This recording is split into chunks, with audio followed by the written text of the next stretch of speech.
Today's reading is Job, chapter 31. Chapter 31. Job's final appeal. I've made a covenant with my eyes. How then could I gaze at a virgin? What will be my portion from God above, and my heritage from the Almighty on high? Is not calamity for the unrighteous, and disaster for the workers of iniquity? Does not he see my ways and number all my steps? If I have walked with falsehood, and my foot has hastened to deceit? Let me be weighed in a just balance, and let God know my integrity. If my step has turned aside from the way, and my heart has gone after my eyes, and if any spot is stuck to my hands, then let me sow and another eat, and let what grows from me be rooted out. If my heart has been enticed toward a woman, and I have lain in wait at my neighbour's door, then let my wife grind for another, and let others bow down on her. For that would be a heinous crime. That would be an iniquity to be punished by the judges. For that would be a fire that consumes as far as Abaddon, and it would burn to the root all my increase.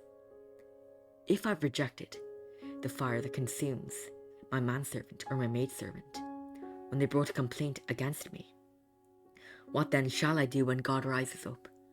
When he makes inquiry, what shall I answer him?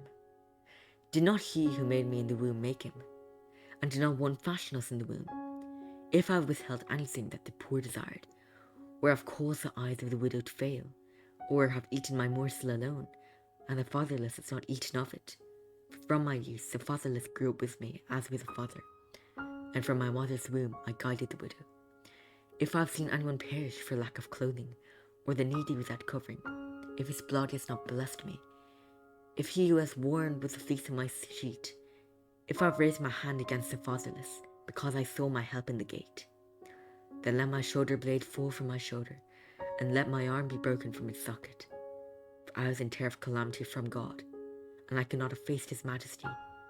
If I have made gold my trust, or called fine gold my confidence, if I have rejoiced because my wealth was abundant, or because my hand had found much, if I have looked at the sun when it shone, or my moon moving in splendour, and my heart has been secretly enticed, and my mouth has kissed my hand, this also would be an iniquity to be punished by the judges.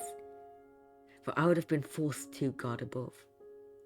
If I have rejoiced at the ruin of him who hated me, or exulted when evil overtook him, I have not let my mouth sin by asking for his life with a curse.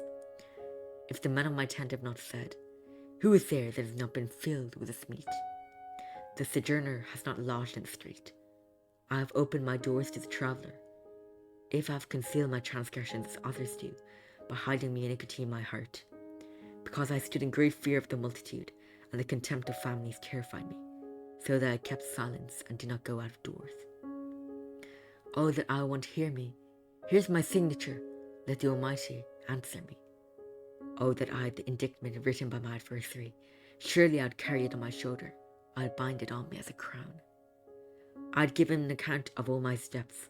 Like a prince I'd approach him, if my land was cried out against me, and its furrows have wept together.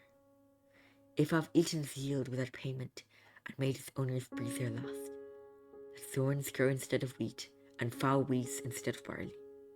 The words of Job are ended. This is the word of the Lord. Amen.